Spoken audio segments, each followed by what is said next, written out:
प्रेम सागर 18वां अध्याय। कृष्ण जी द्वारा अग्नि पीना। आप लोगों का बहुत बहुत स्वागत है हमारे YouTube चैनल मन की गंगा में। ऐसी ही और धार्मिक कहानियों के लिए हमारे चैनल को सब्सक्राइब करें और वीडियो को लाइक करें। और जो भी कहानी आपको चाहिए उसके बारे में कमेंट करके जरूर बताएं। इतना सुनकर राजा पूरीचित ने श्री सुखदेव जी से पूछा, महान कौनक द्वीप बहुत सुंदर स्थान था। काली वहां से क्यों चला आया और यमुना में क्यों रह गया? इसका कारण मुझे समझाइए, जिससे मेरे मन का संशय दूर हो जाए। श्री सुखदेव जी बोले, राजन श्री हरि, जिस पक्षी पर सवार है वह कौनक द्वीप में रहता है, वह बहुत शक्तिशाली है। इसी कारण उस क्षेत्र के बड़े बड़े सर्प उसकी श्रेष्ठता को स्वीकार करते हुए उसे सदैव एक सांप देते थे। वे उसे लाकर एक वृक्ष पर रख देते थे, वह आकर उसे खा जाता था।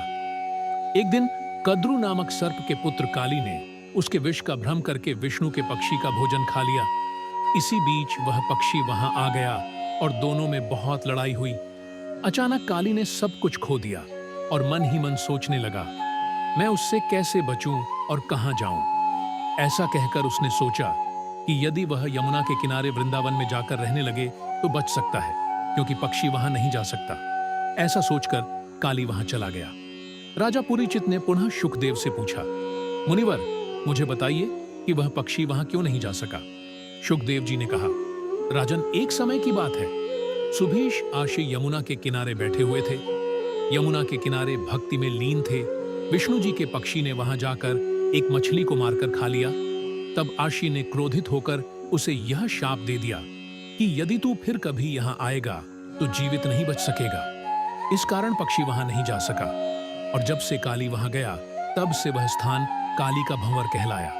इतना कहकर श्री सुखदेव जी ने कहा कि जब श्री कृष्णचंद्र जल से बाहर आए तब नंद और यशोदा जी ने प्रसन्न होकर बहुत से दान पुण्य किए। अपने पुत्र का रूप देखकर उनकी आंखें प्रसन्न हो गईं और ये देखकर ब्रज के सभी निवासियों में प्राण लौट आए। शाम को उन्होंने एक दूसरे से कहा, हम अब घर कैसे जाएं, क्योंकि सारा दिन थकान, भूख और प्यास से पीड़ित रहे हैं।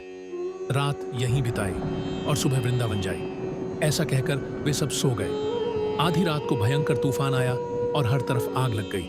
पेड़, जंगल और मवेशी सब आग की चपेट में आकर नष्ट हो गए। आग लगते ही वे सब नींद से जाग उठे और भयभीत होकर चारों ओर देखकर हाथ फैलाकर पुकारने लगे, कृष्ण कृष्ण, हमें इस आग से शीघ्र बचाओ, नहीं तो यह हम सबको क्षण भर में भस्म कर देगी।